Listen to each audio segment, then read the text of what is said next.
Seahorse farming is a fascinating process providing a sustainable way to meet the growing demand for these unique marine creatures in traditional medicine aquariums and beyond.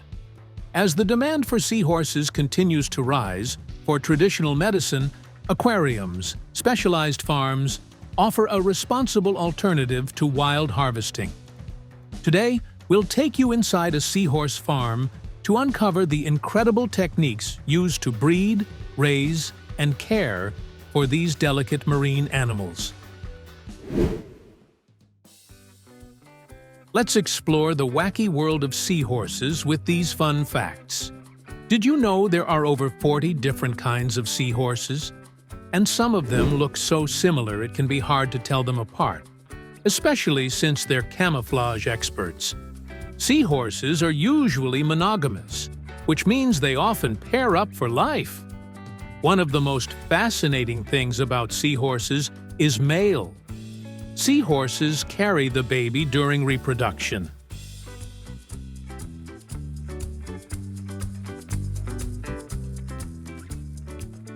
Now, you might think they'd be great swimmers, but seahorses are actually pretty terrible at it. However, that doesn't stop them from being awesome predators. They use their long snouts to quickly slurp up water and any tasty snacks that come by. Basically, anything small enough to fit in their mouths is fair game. Large seahorse farms in China, Hawaii, and Southeast Asia exist primarily to provide seahorses for traditional medicine and the production of related products. Creating the perfect environment for seahorses is crucial for their health and breeding success. The tanks themselves aren't just uniform containers. They're often divided into distinct zones, each serving a specific purpose. There might be areas for breeding pairs and separate nurseries for juveniles. In addition, breeders also add some hard plastic plates or structures to the tanks to provide similar surfaces in nature, allowing them to exhibit this natural clinging behavior, which likely reduces stress and promotes a sense of security. Water quality is paramount. These farms employ advanced filtration and aeration systems. The water parameters are meticulously monitored. Temperature is kept within a narrow range. Feeding time at a seahorse farm is quite a sight. The farmers toss in a mix of shrimp, small fish, and special seahorse food, all cut into roughly hand-sized chunks. And the seahorses go wild. They instantly swarm around the food, sucking it up with their snouts, just like they would in the ocean. It's fascinating to watch dozens of them clinging to the same piece of food, all trying to get a bite.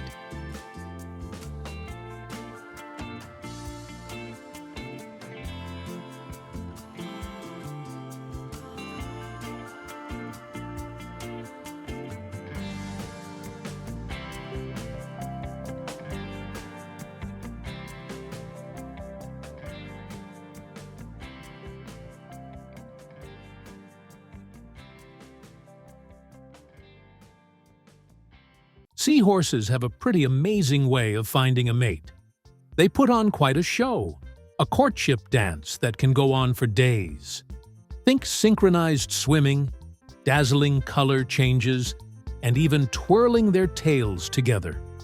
It's like they're saying, "We're a perfect match," by mirroring each other's every move. And here's the really cool part.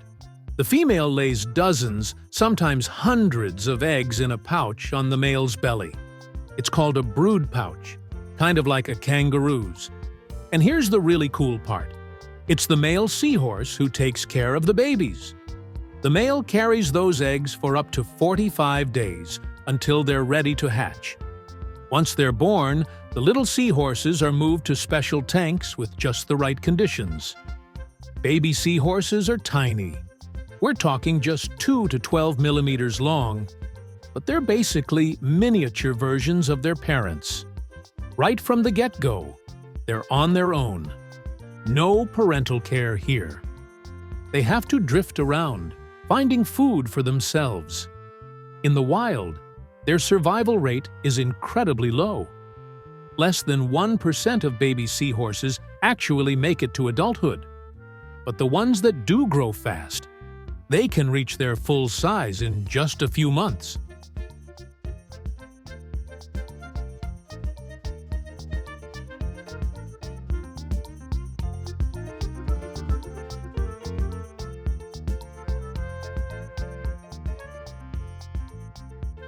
So, when do they harvest seahorses? Well, it depends. Usually it's when they're fully grown, which takes about 6 to 12 months, give or take, depending on the type of seahorse and how they're being raised. But the timing also depends on what they're being used for. If they're being sold as pets, they're usually harvested when they're around 8 to 12 centimeters long. If they're going to be used for traditional medicine, they're typically left to grow as big as possible. And the harvesting itself is done very carefully. They use soft nets so they don't hurt the seahorses. Since seahorses love to cling to things, the farmers often put plastic frames or plates in the tanks. When it's time to harvest, they just lift the frames out. Easy peasy.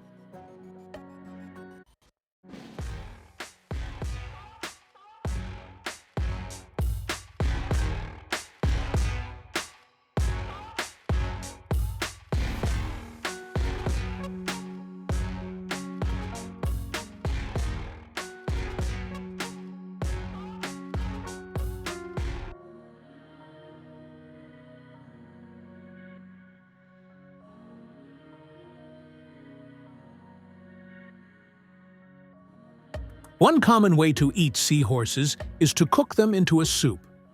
First, they're soaked in warm water to soften them up, and then they're simmered with other nutritious ingredients like ginseng, mushrooms, red dates, and traditional herbs.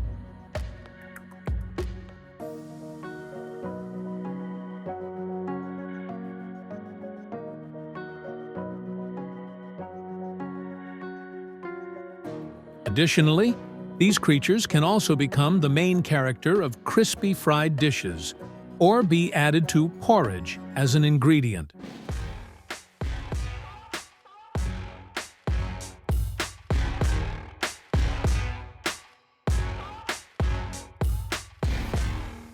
Dried seahorses are a hot commodity in traditional medicine, particularly in China.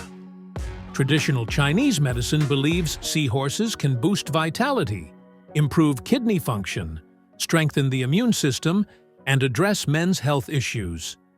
And these little guys command a high price, anywhere from $500 to $1,500 per kilogram, depending on the species and quality.